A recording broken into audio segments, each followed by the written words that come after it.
not at home when they don't need to be at home. On this point, and then I'll return to my question. Miriam. Thank you, Chair. And it's very reassuring to hear your commitment to keeping schools open. But on the testing, and many would argue, including myself and the Royal College of Paediatricians, that testing isn't actually an evidence way of managing the pandemic. Rather than keeping schools open, it's actually sending many, many children home for long periods of time, during which time they're not receiving face-to-face education, and it's continuing to disrupt their education. And I think, in the context of the vast majority of vulnerable people being vaccinated, the vast majority of UK adults having antibodies, increasing number of 12 to 15-year-olds having antibodies, if we'd have said 2 years ago we would test children twice a week for a disease that is not harmful to them and is no longer causing a mass problem in our population, and for them psychologically to know twice a week that they may be sent home from their friends, from their classes for 2 full weeks, I think we would have said that was utterly ridiculous. And very, very harmful. So we were supposed to have a review at the end of September about the testing policy. So I'm just wondering where we're up to in that and what criteria would you be looking at to end this policy? Let me sort of try and address that both as the Secretary of State for Education, but also previously as the Vaccines Minister. There are no easy options here, right? And I hear what you say in terms of, how young people students would feel, testing positive and having to go home.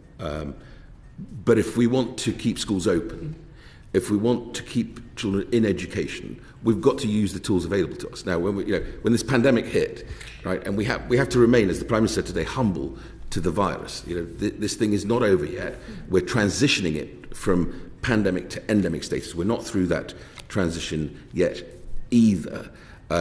Hence why the boosters are so important, because you want to protect the most vulnerable. When I took on the job of Vaccines Minister, I said what the vaccines will do is reduce serious infection, hospitalisation and death by 90%, and they've done that, right? But actually, if the trade-off, if you think about it, that you have a local outbreak and you have a Director of Public Health who has a statutory responsibility to deal with that outbreak, and if the levers available to them are things like wearing masks in communal areas, using daily lateral flow tests to keep children in school, rather than ask them to isolate because they've come into contact with someone who's tested positive.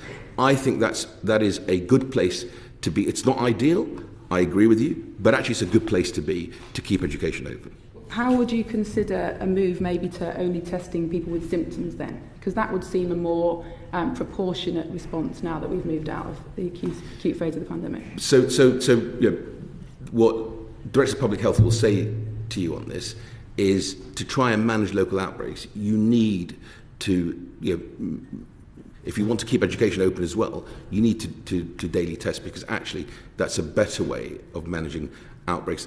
I go back and say to you, none of this is ideal, right? We're not living through normal times, but we are heading towards, getting our lives back, getting our freedoms back, because we'll probably be one of the first major economies in the world, because of the success of the vaccination program that you cited, that will demonstrate to the world how you transition this virus from pandemic to endemic status.